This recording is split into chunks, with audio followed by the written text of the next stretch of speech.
Ya.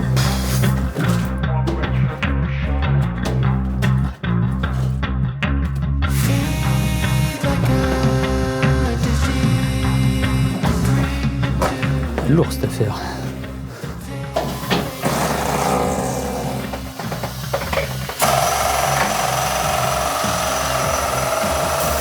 Antoine ? Oui. Antoine. C'est quoi comme moto ça ? C'est la fameuse K75 RT.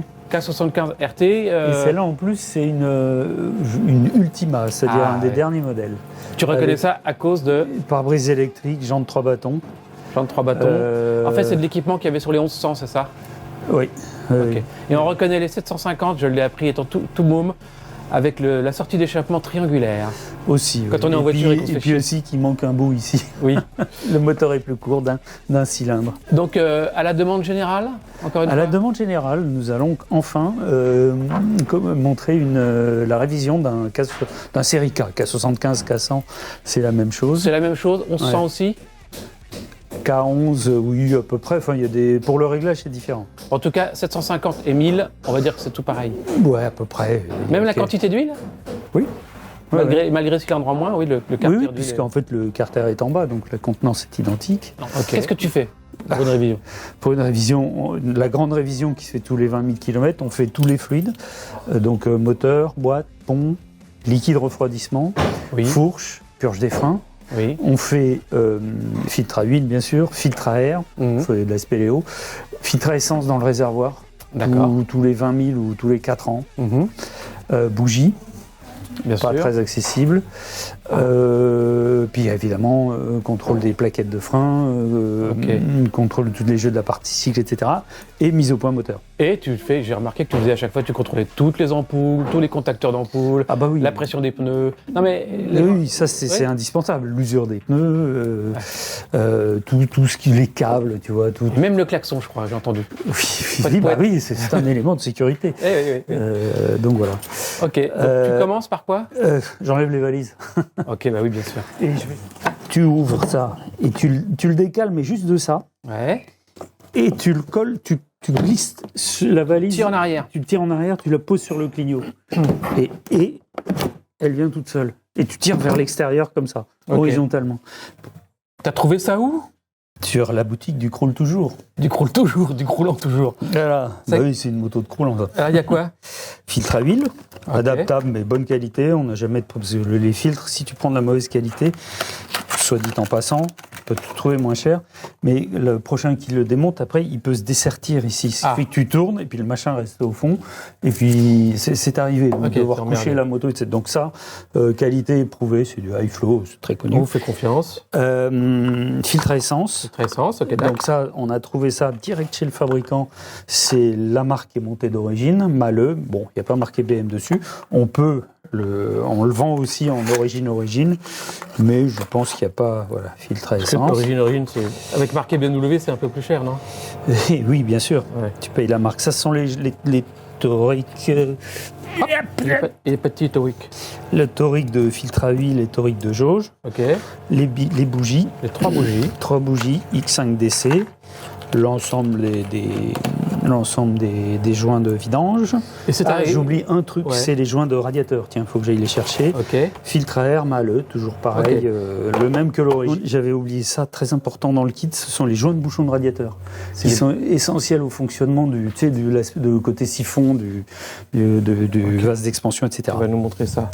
Oui, on aura tout le temps.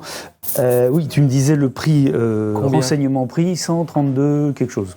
132 quelque chose. Ok, pour le kit complet. Pour le kit complet. Sans huile, on est d'accord. Sans huile, oui. Première chose, on va faire les vidanges.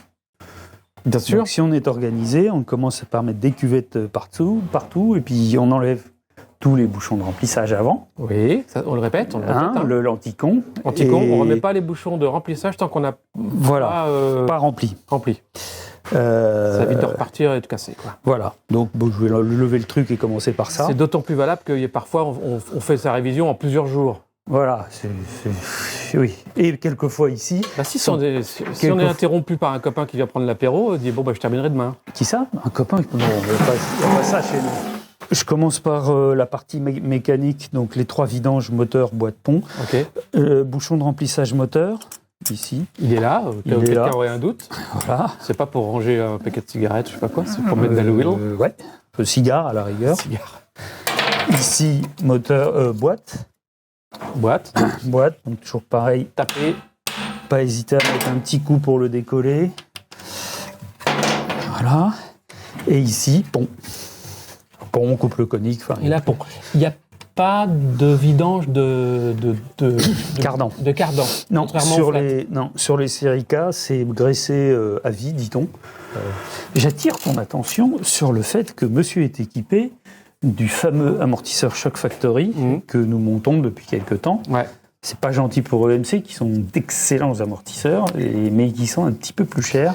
Ça, c'est un bon moyen terme très. Alors, on le reconnaît assez. Il s'appelle Mike Capone. Ouais, je crois que c'est un transfuge de EMC, il me semble. Oui, exactement. C'est lui qui a importé EMC d'Angleterre. Ouais. Puis à un moment, ils se sont un petit peu fâchés. Bon, qu'à ça ne tienne. Cela ne nous regarde pas. Cela ne nous regarde pas, voilà. Et il a fait Shock Factory. Et Shock Factory, c'est pas que EMC est moins bien, je ne dirais pas ça, mais Shock Factory, c'est un rapport qualité-prix. C'est moins cher. C'est moins cher. Et j'avoue que par les temps qui courent, malheureusement, les clients vont aller au moins cher. Peut-être que les EMC sont un tout petit peu mieux finis, je ne sais pas. Faudra voir. Alors, ils se reconnaissent à cette couleur chatoyante. Je lui ai dit un jour que je suis allé le voir, je lui ai dit, du coup, on est obligé de repeindre nos motos en rouge. Il me dit, pourquoi ? Il dit, parce que l'amortisseur rouge au milieu de tout ça, c'est quand même spécial. Peut-être qu'il est daltonien, en fait. Il dit quoi ? Il est noir, ce... En tout cas, c'est des excellents amortisseurs. Tous ceux qu'on a essayés sont très bien. Ouais, tout à fait. Sachant que l'amortisseur d'origine BMW... il était excellent. Il est très bien aussi. Non, mais il était excellent. Mais j'en ai remonté après des origines, et 2 ans après, il fuyait. Ah merde. Donc j'étais consterné parce que les premiers, franchement, tu les changeais au bout de 20 ans, c'était incroyable. Ah bon, ok. Donc, tu vas taper quelque part là ? Je vais taper sur le bouchon de vidange moteur qui est ici. Je vois rien du tout. D'ailleurs, ça, c'est un peu. Tu veux que je t'éclaire ? Tu vas aller taper. Donc, hop. Et là, ça va dégueuler. Sur ma caméra, normalement. Oui, de toute façon, il est waterproof, ton appareil photo. Il est oilproof. Oilproof. Comme mes Doc Martens. Voilà. Bien. Alors maintenant... Allez, la suite.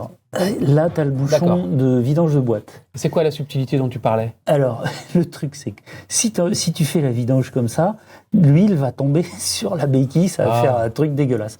Okay. Donc, tu prends... tu te fais une petite gouttière avec le filtre à air, le boîtier de filtre à air, la boîte de filtre à air. T'enlèves le... Est-ce qu'on pourra fournir un patron à découper ? Voilà. Pour les gens. Lève là ton patron. Oui, tout simplement okay. Tu le plies en 2. Ici. Voilà. Et là, tu te fais une petite gouttière, comme ça. L'autre petite gouttière, tu la coinces comme ça. Et, aux surprises, hop, elle est propre, lui, dis donc. Ok, ça coule, Raoul. Donc là, tu tapes aussi, effectivement, on tape. Oui, pas à côté, si possible. Alors pareil, tu vois, je mets une cuvette avec un petit bourrelet. Oui. Parce que sinon... Pour pas que ça coule sur la jante. Voilà.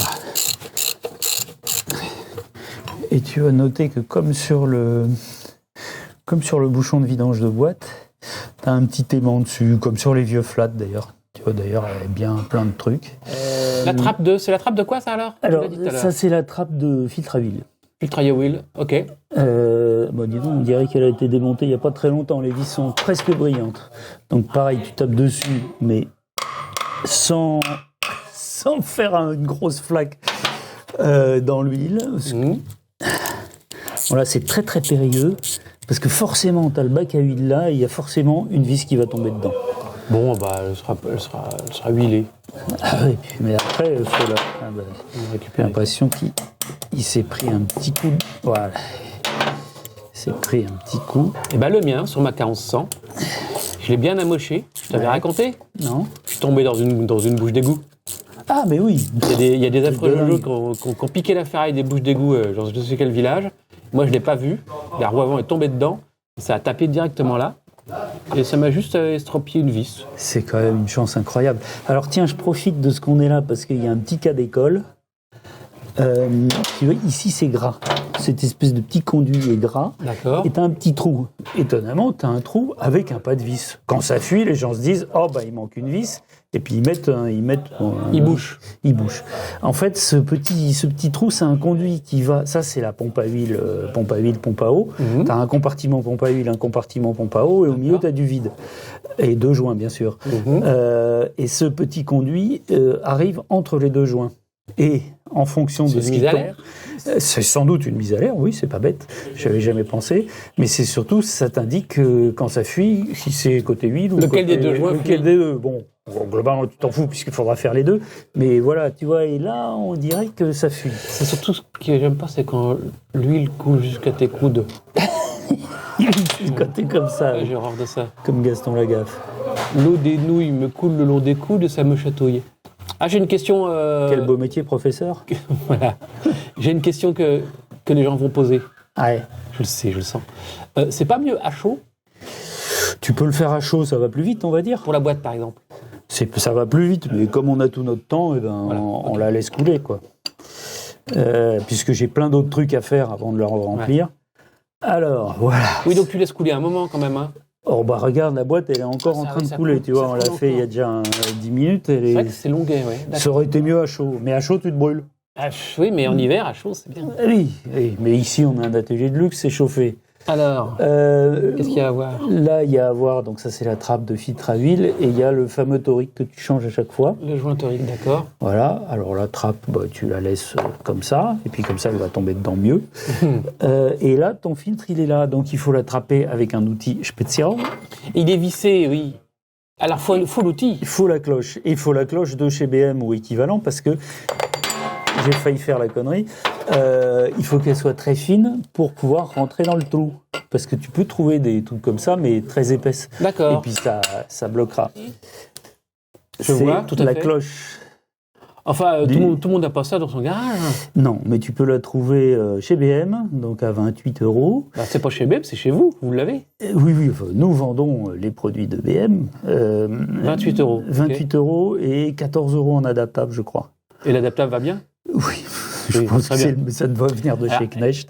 Non, c'est AZ. Tiens, celle-là, je ne sais pas d'où elle sort. Alors, j'ai envie de dire, c'est pas pour foutre la merde, mais vu les économies qu'on fait en faisant sa révision soi-même, ça vaut le coup de s'acheter. Ah bah surtout si tu es dans la pampa et tu n'as personne pour faire ta révise.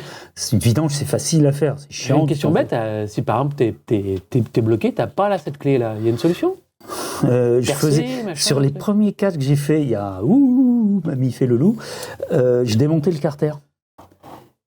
Ah oui. Ce carter-là, et c'est jamais qu'un certain nombre de vis. D'accord. Et puis tu plantes un tournevis dans le filtre où tu. Tu peux pas par en dessous planter quelque chose, c'est compliqué. Tu peux t'amuser. Mais donc démonter le carter, ça veut dire qu'il faut bien que tu commandes le joint. Il n'y a pas de joint.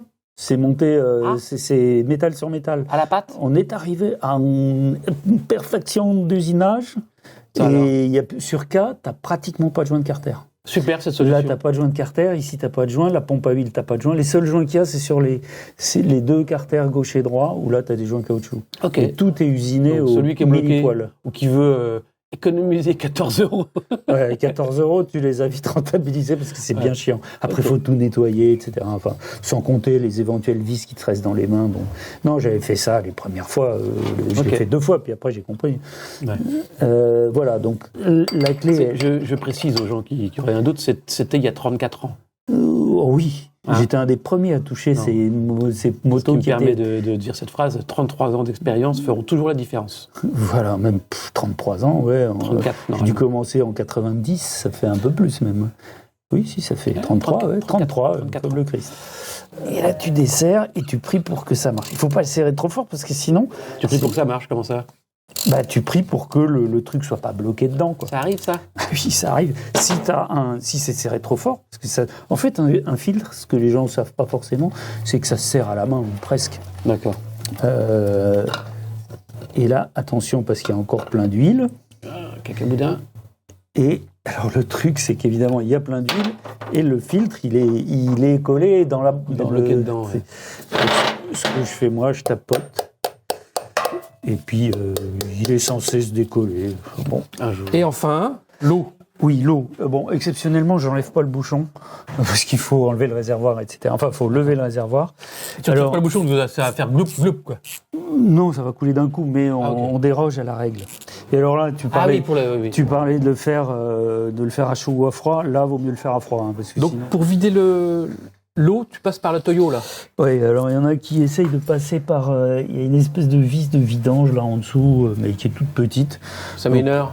Ah oui, non, faut pas le faire. Donc en fait, ce qu'il faut, c'est enlever la durite, là. D'accord. Donc tu desserres le collier. C'est la grosse durite d'eau.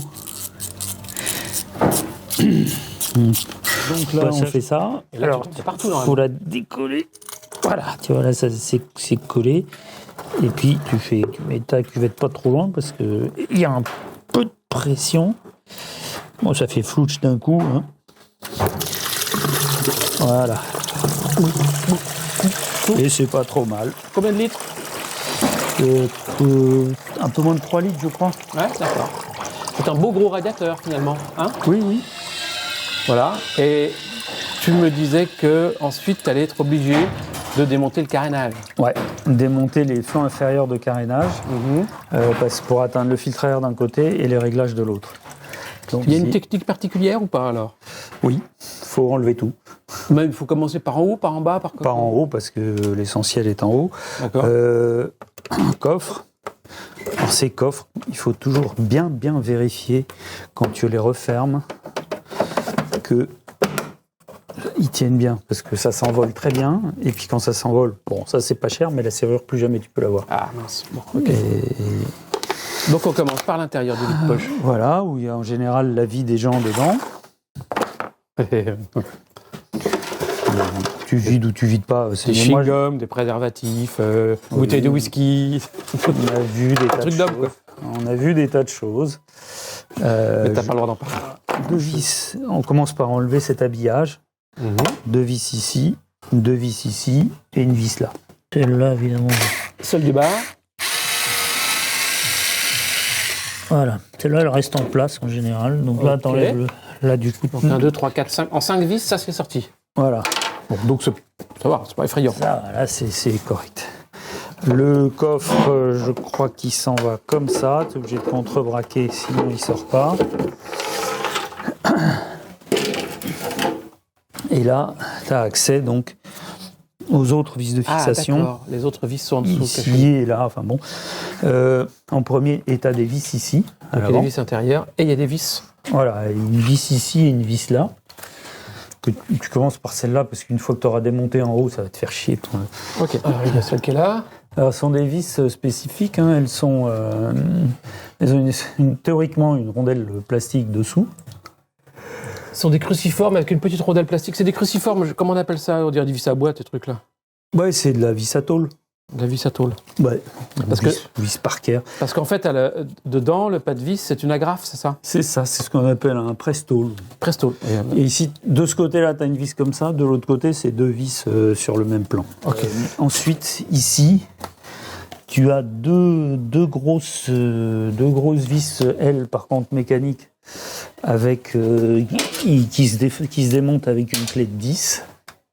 Une clé à pipe de 10 ou un cliquet de 10. Après, il reste ces 3 vis cruciformes. Celle-là, on n'y touche pas. Hein. Oui, il y a un trou d'ailleurs. Elle ne tient rien du tout. Oui. C'est en décoration, celle-ci. Non, ça tient le haut du carénage à un support, mais on n'a pas besoin de la démonter. Donc, pour enlever le flanc. Ici. Voilà. Il y a encore 3 cruciformes. Celles-ci, ce sont elles ont une rondelle en métal. Maintenant, elles ont une rondelle en métal même d'un diamètre supérieur. C'est-à-dire que c'est pas toutes les mêmes vis. Non, les 3 vis crucis différentes, ce sont celles-ci. Et derrière se cache BMW, qui sont les vis, les bougies. Oui, on va en profiter. Ce sera plus facile de les changer. Puisque ce cache s'enlève avec 3 BTR et la 3e, tu vois, il n'est même pas là. Il y a quelqu'un un jour. Donc après ces 2 vis, les 2-3 vis de devant, après c'est pareil que l'autre côté. Oui, sauf alors s'il y a une radio, ça c'est super chiant. La radio, c'est une espèce de gros meuble comme ça qui va là-dedans, qui épouse parfaitement la forme. Ouais. Et il y a, que je dise pas de bêtises, il y a un petit trou ici, un petit trou ici, un petit trou là.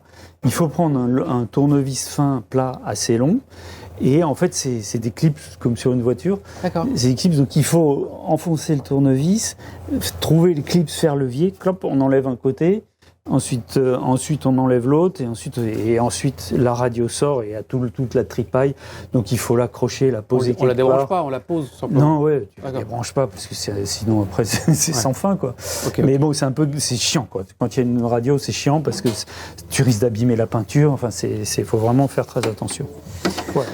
On va commencer par changer le filtre à air, tu vas voir, c'est un pur bonheur. Je la monte pour être à poste. Voilà. Il est là, s'il est là. Bon, déjà, donc, l'air est aspiré, va là-dedans, pouf, là. Donc, il faut enlever. Ça, c'est juste emmanché en force. Tu vois, tu peux le démonter comme ça, le manche à air. Et tu vois, tu as des clips comme ça. Il y en a 3. Il y en a un au fond là-bas. Attends, je vais t'éclairer, comme ça tu vas mieux. Non, mais je vois celui-ci. Il y en a un autre qui est là-bas. Il y en a un tout au fond et qui est lui très farceur, parce que si jamais, tu vois là-bas. Ah, je vois, on le voit bien là.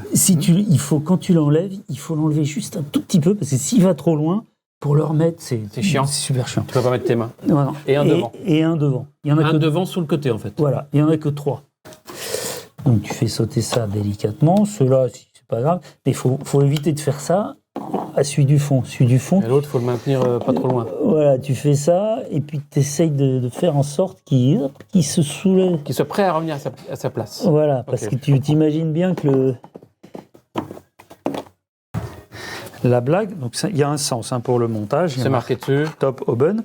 Et comme tu peux constater, il y a une gorge ici, et il y a une gorge ici. Donc il faut soulever ce couvercle pour sortir le filtre à air de ce... Voilà. Un moment.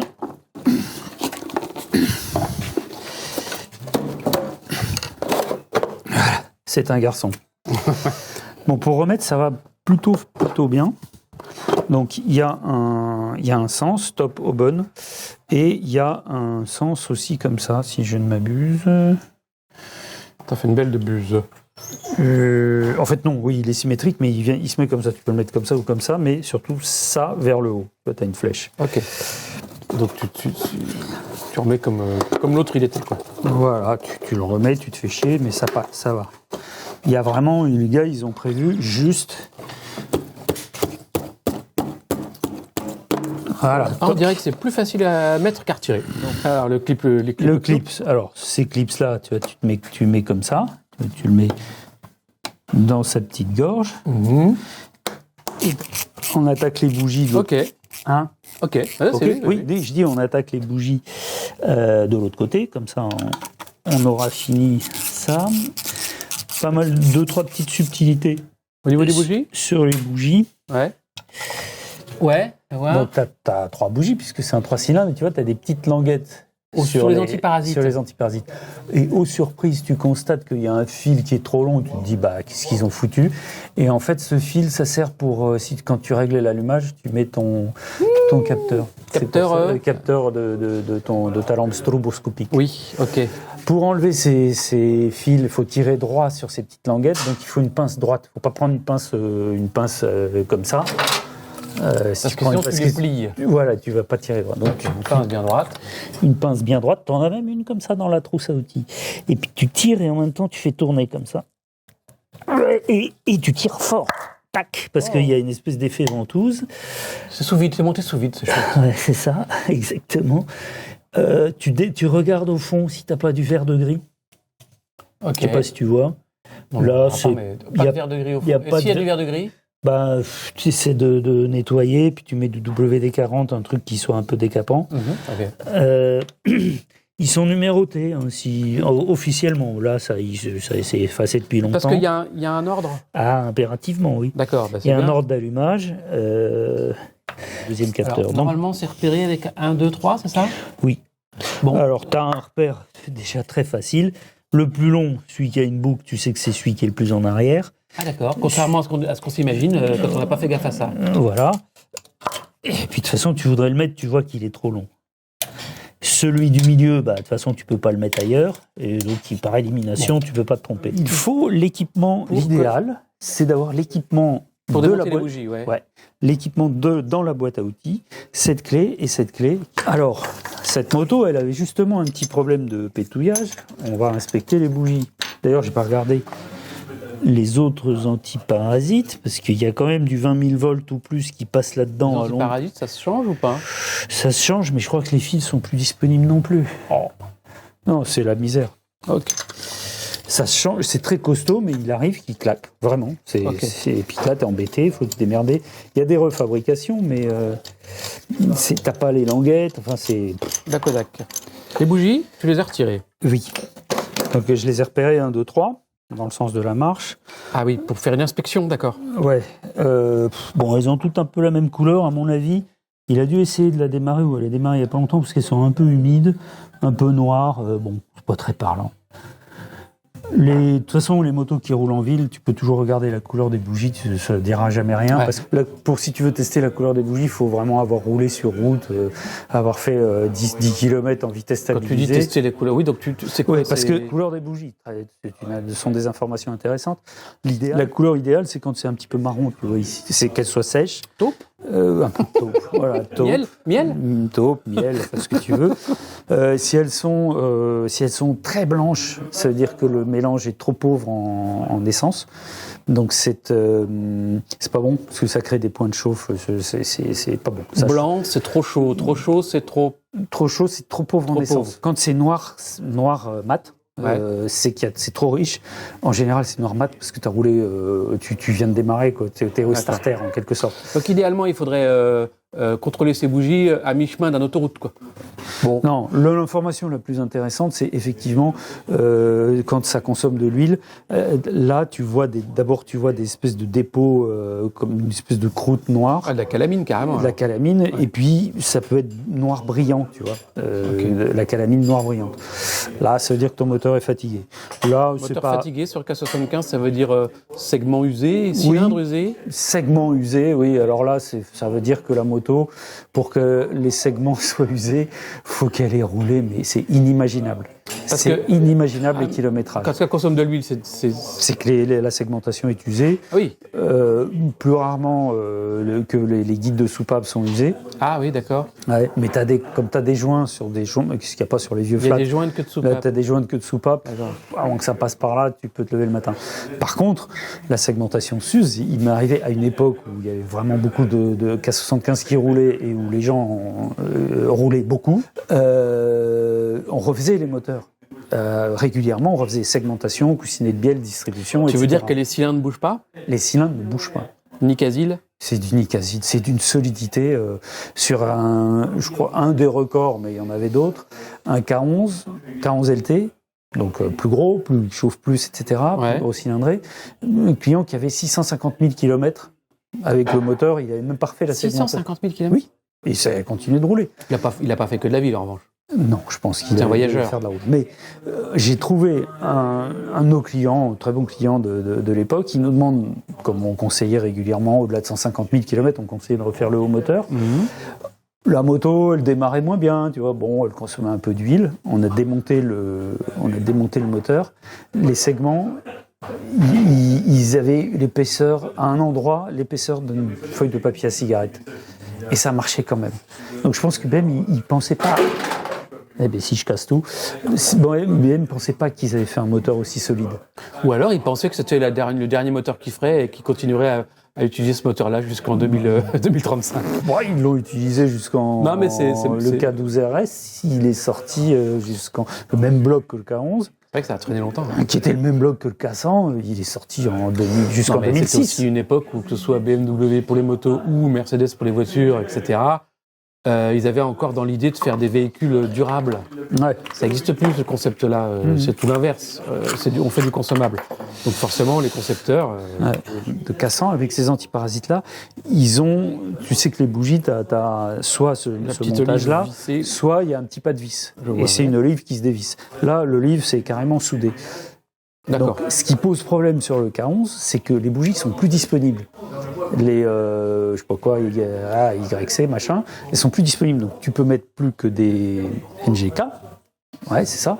Des NGK, mais elles sont... Avec olive. Mais elles sont vendues sans les olives. Donc il faut, nous, on récupère toutes les olives qu'on peut. Peut-être que quelqu'un vend des olives, je n'ai pas encore posé la question. Parce que si tu veux mettre ces antiparasites-là, tu es obligé de visser des olives. Donc ça, c'est une petite subtilité pour ceux qui ont un K11. Okay. Et alors le problème est inverse. Si tes antiparasites sont fichus et que tu ne peux plus trouver que des antiparasites adaptables, eux, ils vont avec des bougies sans olives. D'accord. Donc là, t'es comme un con, il faut mettre du NGK. Donc c'est vraiment un casse-tête. Okay. Là, en l'occurrence, le kit que tu vends... Là, c'est bon. Pour le K100, les X5DC sont des bougies X5DC qui sont disponibles. Là, on n'a pas de problème. Okay. Petit conseil, donc, avant de remettre les bougies, tu mets un petit peu de graisse sur le pas de vis. Là, c'est de la graisse au cuivre, de la graisse cuivre, ça ne mange pas de pain. Donc, pour remettre les bougies, tu les mets toujours à la main, ce qui n'est pas si simple vu comme c'est profond. Alors, toujours à la main, d'accord. Parce que alors là, t'imagines, tu foires un pas de vis de bougie, il faut démonter la culasse. Catastrophe, oui. Catastrophe. Tu serres raisonnablement. Voilà. Ok. Pour remettre les antiparasites, même manip, je vais mettre un peu de WD-40. D'une part, ça aide à les remonter. Et puis, ça fait un petit peu antioxydant, ce qui n'est pas négligeable. Je prends la pince. Pareil, tu remets avec la même pince. Alors, tu essaies de te débrouiller pour que les fils soient bien rangés. Je commence par celui du milieu. Tu remets dans l'ordre. Celui du milieu. Tu vois, t'appuies en faisant tourner. Ensuite, je mets le numéro 1. Dont les fils sont les plus faciles. Ah bah là, ils se mettent tout seuls. Et celui dont le fil est le plus long, voilà. Contrairement à toute attente, se met là, pour les raisons que tu as dit tout à l'heure, pour pouvoir brancher la lampe stroboscopique. Voilà, et puis tu le ranges comme ça. Il faut bien faire attention que les antiparasites soient bien enclenchés, parce que ça peut être une panne à la con. C'est-à-dire qu'ils ne sont pas bien enclenchés et ça allume mal. Et ça s'entend très bien, parce que de la moto tourne mal et puis tu entends tic comme ça. Tu entends l'arc électrique. Ouais. Ok. Donc tu remets les... Je remets tous les bouchons. Tous les bouchons de vidange.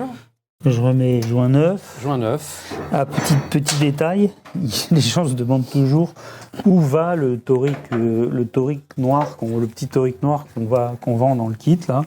Bah, c'est le joint de bouchon de remplissage.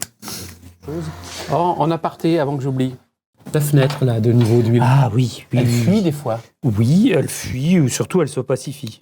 Ah, se pacifie. Elle se change quoi donc. Oui. Voilà, parce que la mienne elle fuit carrément. Ah bah ça c'est. Non, elle soigne, je veux dire. Alors oui, ça se change comme un joint spi en fait. Donc pour la changer, pour l'enlever, tu plantes un tournevis dedans. Ça casse la vitre. C'est du verre organique. Tu plantes une vis dedans. Tu plantes une vis dedans, tu fais levier et ça sort. Tu nettoies bien. Ça sort bien quoi. Tu la gardes, tu prends la nouvelle. Tu te sers de l'ancienne comme matelas, tu vois, et tu tapes sur l'ancienne pour remettre en place. Ok. Et tous les gens me demandent comment faire le niveau d'huile, etc. Oui. Niveau d'huile, donc il faut faire tourner un petit peu le moteur, on le laisse reposer quelques secondes. Il faut voir un trait. Que ce soit en bas, au milieu ou en haut, il faut voir un trait. Si tu vois rien, faut pas faire la connerie que font certaines personnes en se disant je vois rien, il n'y a pas d'huile. Il faut pas en remettre. Il faut mettre la moto sur la béquille latérale ou demander à quelqu'un de la pencher et voir si on voit un trait qui apparaît. S'il y a un trait qui apparaît quand on la penche dans ce sens, ça veut dire qu'il y a trop d'huile. Ah oui, bien sûr. S'il y a un trait qui apparaît quand tu la penches dans l'autre sens, alors là, il faut être deux, c'est qu'il n'y a pas assez d'huile. Et tu vois, si tu la penches dans ce sens, c'est que tu vois l'huile qui remonte, et ça veut dire qu'il n'y a pas assez d'huile. Et donc, il faut en remettre. En sachant qu'entre le minimum rouge là, que tu vois et le maximum, il y a 1 litre. Le niveau, tu vois, entre ce niveau-là et le bas du trait rouge et le haut du trait rouge, tu as 1 litre. Okay. Donc tu remplis aux 3/4, mais pas plus. Sinon, ça crée une surpression, c'est pas bon. De toute façon, on ne remplit jamais jusqu'en haut. Non. Et si tu vois rien du tout, quoi que tu fasses, soit tu as mis vraiment beaucoup trop d'huile, soit elle est opaque. Et à ce moment-là, il faut la changer rapidement, parce que ça veut dire que tu ne sais pas combien tu as d'huile dans ton moteur. Ah oui, ok. Et donc ça arrive qu'elle se devienne opaque, d'accord. Et quand ce qu'on voit, c'est comme de la crème chantilly, par exemple. La mayonnaise qu'on appelle. La mayonnaise, ouais. C'est pas, sur ces moteurs-là, c'est pas super grave. C'est qu'il y a de l'humidité dans le moteur. Ouais. Petit détail, regarde, là, je regarde ce bouchon et tu vois que l'empreinte, elle est vraiment pas belle du tout. Donc je vais mettre un bouchon neuf parce que ça, c'est un coup à ce qui te reste dans les mains rapidement. Et je le mettrai, tu vois, c'est le même que le bouchon de vidange. Je mettrai le beau bouchon ici. Et c'est le même, donc du coup... et du coup, celui qui était pas si mal, je le mettrai sous la vidange. Vous en vendez dans les boutiques de l'atelier du Roule toujours? Bien évidemment. Et ça vaut un prix raisonnable, je suppose. Je vais aller en chercher un de ce pas. Tu peux t'enquérir du prix aussi? Oui, je vais le faire. Tu as dit que tu changeais le bouchon de vidange? Ouais. Qui est le même que le remplissage. Ah oui, il est beaucoup plus beau. Quand même, hein. Combien ça vaut 4 € et quelques. Oh, oui, il faut les changer. Bah, pas systématiquement, regarde. 4 €, non mais quand ils sont pourris, on Non, les mais change. tu vois, celui-là, l'empreinte est belle, il est juste un peu rouillé. Celui-là, je vais le mettre en dessous pour la vidange. Okay. Puis celui-là, je vais le mettre sur la boîte. Ça va jurer un peu. Alors moi, j'ai un moyen mnémotechnique pour le cassant. C'est les joints en 300, il y en a 2, et les joints en 200, il y en a 3. 1, 302, 203. 2, 3. Non. Voilà, filtre à huile de cassant, une cartouche type automobile. Ok. Conseil, même si c'est pas indispensable, faut le pré-remplir. On remet de l'huile dedans, parce que sinon le circuit d'huile mettra un peu trop de temps à se réamorcer. D'accord. Et pendant ce temps, le moteur il tournera un peu à sec, donc c'est pas très recommandé. Ah bah cool, ok, bon à savoir. Il faut mettre aussi du gras sur le joint. Donc notre filtre à huile, on le présente comme ça, pareil, Ah, petit détail aussi, oui, qu'on n'a pas vu forcément, mais qui est le même que qu'on avait évoqué sur les flats. Vérifier qu'il n'y a pas l'ancien joint qui ne s'est pas collé au fond. Voilà, tu passes la main, donc c'est assez difficile de le remettre à la main parce que tu as les doigts pleins d'huile. Donc tu mets directement, tu mets le truc dans sa cloche, la clé est prête à bondir, et là tu es quand même plus à l'aise. Tu serres vraiment... Avec un doigt. Surtout avec la grande rallonge que tu as là. Et tu n'oublies pas de récupérer la joint neuf et accessoirement nettoyage de... Parce qu'ici, tu as du cacaboudin qui vient se mettre là-dedans. Ouais. Moins il y en a, mieux ça vaut. Mais en général, si ça reste bien rangé au fond, si jamais tu es perdu, tu fais ta vidange... Et t'as pas le torique, ce grand torique-là, éventuellement un petit peu de pâte et ça peut tenir une autre vidange. Tu vois, celui-là même, souvent il est complètement aplati, celui-là il est encore pas mal. Mm-hmm. Celui-là, il supporterait une autre vidange. Mais bon, il suffit que tu le changes pas pour qu'il fuit. Bah ouais. De toute façon, si tu as commandé le kit, il y est. Oui, mais on ne sait jamais. Et si tu n'as pas commandé le kit sur la boutique de l'atelier du Roule toujours, tu ne mérites pas de regarder cette vidéo. Absolument. Tu risques de tomber sur des bandits qui te vendront un filtre tout seul, par exemple, sans joint. Et tu te retrouveras avec ta vidange, t'es parti, tu sais que tu pars en voyage le lendemain pour le voyage de ta vie en Afrique, et puis tu n'as pas le torique. Comment fais-tu ? Eh bien, pas ta joie. À ce propos. Nouveau joint. Alors là, tu vois, tu as un sens, tu le mets dans le sens de la marche. Tu pourrais le mettre comme ça si tu voulais, ou je ne sais pas, mais dans le sens de la marche. Dans le même sens que les autres. Tu nettoies le plonge-joint, bien sûr. Ouais. Encore. Bouchon de boîte à boîte à vitesse. Boîte à vitesse. Et tu vois, là, j'arrive à le visser. Alors, peut-être que j'ai dit une connerie. Bah, normalement pas, hein. Dis pas des conneries. Parce que sinon, c'est plus un tuto. Ah, ok. C'est un fluto. Alors... Venez voir notre prochain fluto où on vous explique avec le plus grand sérieux toutes les conneries à faire. Eh bien, tu vois, en fait, c'est celui-là, celui de... Je me demandais lequel des deux, j'allais dire lequel des deux est le bouchon de boîte et lequel des deux est le bouchon de pont. Et bien, tu vois, celui-là, il a un pas de vis qui résiste et l'autre pas. Et celui-là, il a un gros aimant. Et l'autre, il a un petit aimant. Donc, le gros aimant, qui a pourtant moins de place autour de lui, va sur la boîte et il a le fameux anti-con que si tu oublies de serrer, eh ben, tu perds pas le bouchon. Quelles sont les quantités indiquées Alors, huile moteur, Qu'est-ce que tu mets d'abord, toi? L'huile de première pression à froid. Non, mais ils me posent tous la question tout le temps. Qu'est-ce que vous conseillez comme huile pour mon cas? Vous mettez n'importe quoi tant que ça graisse et tant que c'est multigrade. Le mieux pour nos latitudes, je réexplique encore une fois, il y a toujours 2 chiffres dans les huiles, 15, 40, 10, 50, 20, machin. Le premier chiffre, 15, 10, 5, 10, 15, 20, c'est la viscosité à froid. Plus il fait froid, plus il faut que l'huile soit fluide à froid. Donc, plus il fait froid, plus il faut que le chiffre soit petit. Donc, ou plus les motos sont performantes aussi, plus il faut que le premier chiffre soit petit pour que l'huile soit fluide à froid et que le moteur soit bien lubrifié à froid. Les moteurs qui tournent fort, type K12, K13, K16, il faut de l'huile de la 5-40. Donc petit chiffre très fluide à froid. Sur des moteurs un peu plus rustiques comme ça, on met de la 10 quelque chose, 15 quelque chose, ça va parfaitement. Deuxième chiffre, viscosité à chaud. Plus le chiffre est gros, plus elle est visqueuse à chaud. C'est-à-dire une huile truc 50 sera moins fluide, sera plus visqueuse, protégera mieux le moteur, somme toute.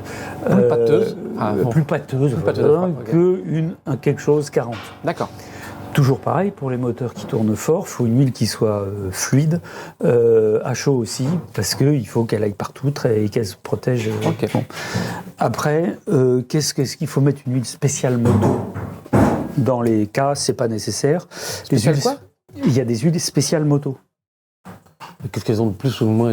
Les huiles spéciales moto, elles sont additivées parce que il y a des additifs parce que la plupart des motos, l'huile de boîte et l'huile moteur, c'est la même. D'accord. La 10-50, 15-50, c'est très bien. Si on ne trouve pas de 50 parce que c'est pas si simple, la 10-40 ou 15-40, c'est parfait. Et toi, tu mets quoi là en l'occurrence? C'est de la 10-50, je crois. 10-50. Semi-synthèse. Je sais plus, c'est écrit sur le bidon. 10-50. Ce qui est le plus important, finalement, c'est de faire sa vidange, surtout.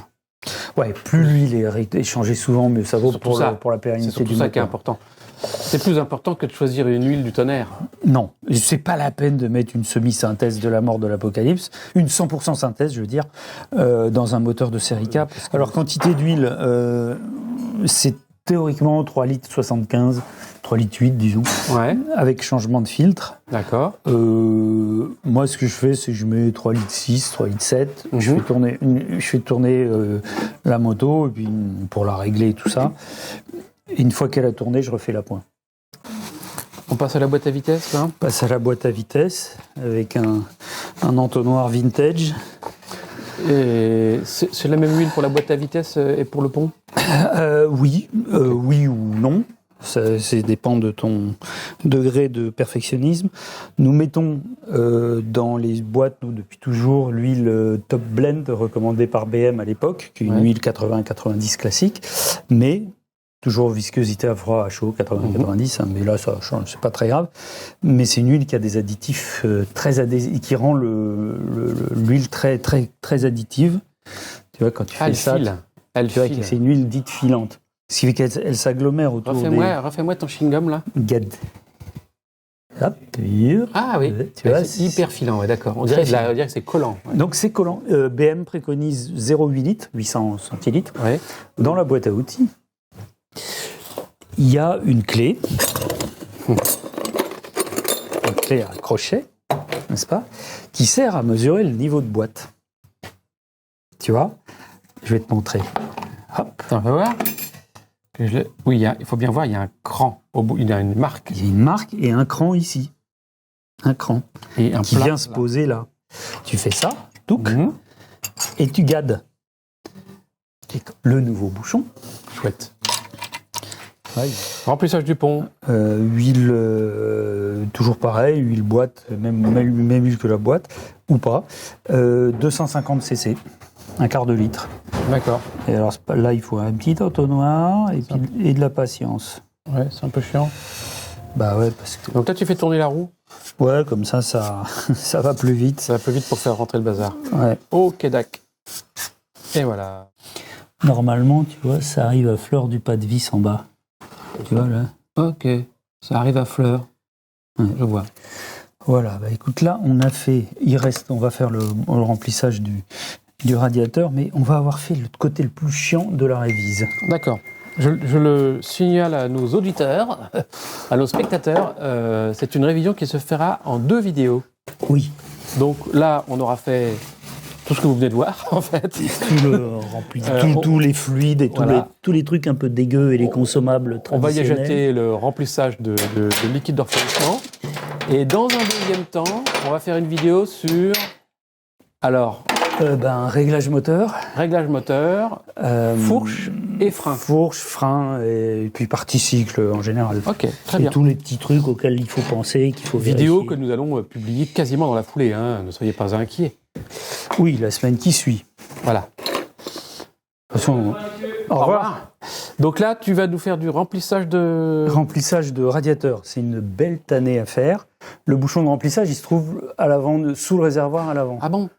Donc À propos de réservoir, on... Oui, j'ai pas fait encore le filtre essence. On le fera dans le prochain Prochain parce que épisode. le temps nous manque. Donc, il faut enlever le réservoir. Donc, pour ce faire, bon là, cette moto, elle avait pas ses caches latéraux. Il faut enlever les caches latéraux qui sont accrochés sur le réservoir. Première chose à faire, donc une fois qu'on a enlevé ça, c'est de débrancher le réservoir. Donc, on débranche le réservoir. Ouais, t'as une prise ici. C'est la prise, super. Ouais. Donc, il faut écarter les petites pattes comme ça et tirer sur le fil. Ah, Tac. ça va tout seul, super. Oui, c'est pas ce que je sais faire. Ensuite, lever la selle. Il y a donc là. Alors officiellement, comme tu peux constater, le truc du réservoir, il part pas. C'est quoi le truc du réservoir? Parce le qu'en fil fait, de câble. je vais devoir soulever le réservoir. Donc il faut que je puisse. J'ai débranché le câble pour C'est le pouvoir. câble que tu viens de débrancher, ça. Voilà, qui arrive là. Mais le problème, tu vois, il y a cette boîte qui nous gêne. Or, cette boîte, tu peux pas l'enlever comme ça, parce que il y a le boîtier d'injection ici. Oui. Tu- non, mais tu dis, la première fois que tu fais ça, tu te dis, mais c'est pas possible, j'y arriverai jamais. Alors, en fait, c'est assez simple. Je prends une petite pince. Normalement, le boîtier d'injection, il est accroché de ce côté. Là, il faut que tu viennes me voir. Viens vers par ici. Voilà, le boîtier d'injection, c'est ça. Et il y a ce petit clip. Aux surprises. Donc, C'est pareil sur les 1100? certains, oui, sur les premiers. D'accord. T'enlèves ce petit clip, ce petit goupille, et il sort par l'autre En côté. poussant. En Ok. poussant. C'est un tiroir. Alors, il sort pas complètement, pas si facilement, parce que là, t'as le gros câble. Et voilà, le boîtier d'injection. Ok. Et là, la boîte s'en va presque toute seule. Ça dépend des modèles. Parce qu'il y a des modèles sur lesquels il y a Ici, tu as le... Ah, mais alors j'ai compris, ça y est. Ton boîtier d'injection, il est dans... Oui, il est glissé là, comme ça. Ok, donc, j'avais pas compris. il t'empêche. D'accord, ok. Alors, petit détail. Ah bah tiens, il en manque un, comme toujours. Ici, tu as des petits caoutchoucs comme ça, qui viennent. Il y en a Là, deux. tu en as 1, 2, 3, 4. 4. Et Qui se là, sauve quand tu retires le... Évidemment, là, il y en a un qui s'est désintégré. Alors, soit il est tombé, soit il n'y était pas. J'en remettrai On va un neuf, remettre un 9, ouais. qu'à cela ne tienne. Ensuite, nous pouvons atteindre Du coup, le on fameux peut truc. virer là. Ensuite, il faut vérifier. Normalement, les réservoirs, ils sont juste emmanchés dans des caoutchoucs. Oui. Mais souvent, il y a des... Au début, ils avaient prévu des clips. Oh là, attends, pardon. Là, tu vois rien du tout. Là, je suis en- des clips là? Oui, oui. Tu vois, il y a D'accord. tu peux mettre un clip comme ça. Ok, il y est pas. Il y est pas. Heureusement, il y est presque jamais Ça sert à parce rien de que le mettre. c'est super chiant à enlever. Ça ne dérange pas. Donc, Et là, le réservoir, tu fais... tu le lèves. Tu le lèves comme ça. Tu le tires vers l'arrière. Et tu le poses comme ça. Tu te démerdes pour qu'il se casse pas la D'accord, gueule. tu le retires pas totalement. Tu peux pas le retirer parce qu'en fait, tu as les durites d'essence à l'avant. Oui, c'est bourré de Toyo là-dedans. Bah, il y en a- Voilà, le bouchon de remplissage Voilà. le bouchon de Alors. remplissage qui se Oh découvre. putain, j'ai une poigne phénoménale. D'habitude, il est collé. D'habitude, il faut une pince. Bah, tu vois, j'avais prévu. Ok. Très important. Voilà les fameux joints. Ah, alors j'en vois qu'un déjà là. Ouais, mais si tu regardes bien, tu en as un Voilà. deuxième ici. Et si tu regardes bien, tu regardes qu'il n'est pas en bon état. Ok. Il est tout pas Il y en beau. a un là et l'autre Et l'autre, il va au fond. En fait. il va au fond. Ok. Tu as un petit épaulement Il sur y a ce un joint. épaulement, ouais. Voilà. Et en fait, l'épaulement, il doit aller vers l'intérieur. Ok. Comme ça. Là, je crois que l'autre, il était monté comme ça. C'était pas très grave, mais pour un perfectionniste comme moi, c'est pas sérieux.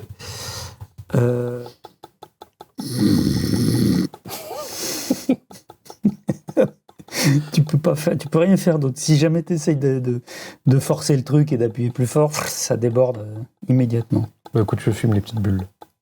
Joli les petites bulles. Puis le pop, pop, pop, pop, pop.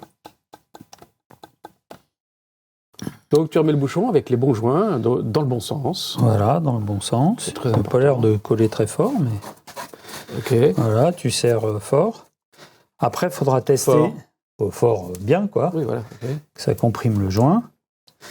Tu remets le réservoir en place et après, il ne faudra pas oublier, une fois que quand tu auras fini toute la révision, tu fais tourner.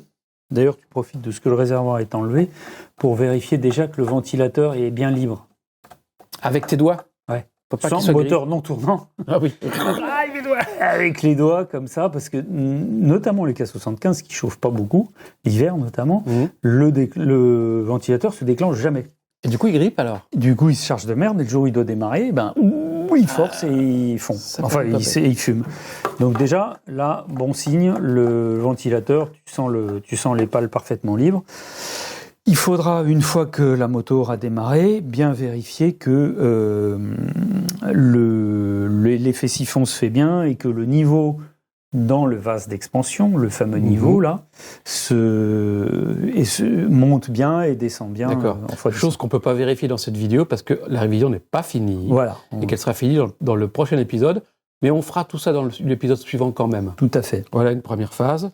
Écoute, c'est déjà pas mal. Ouais. Je trouve que ça s'est bien passé. Tu vois, là, mine de rien, début de la révision, on a eu pour l'après-midi. Ouais. Bon, il y a eu quelques petites interruptions, mais... Officiellement, c'est un K75 caréné, c'est une révision, c'est 6-7 heures, quoi.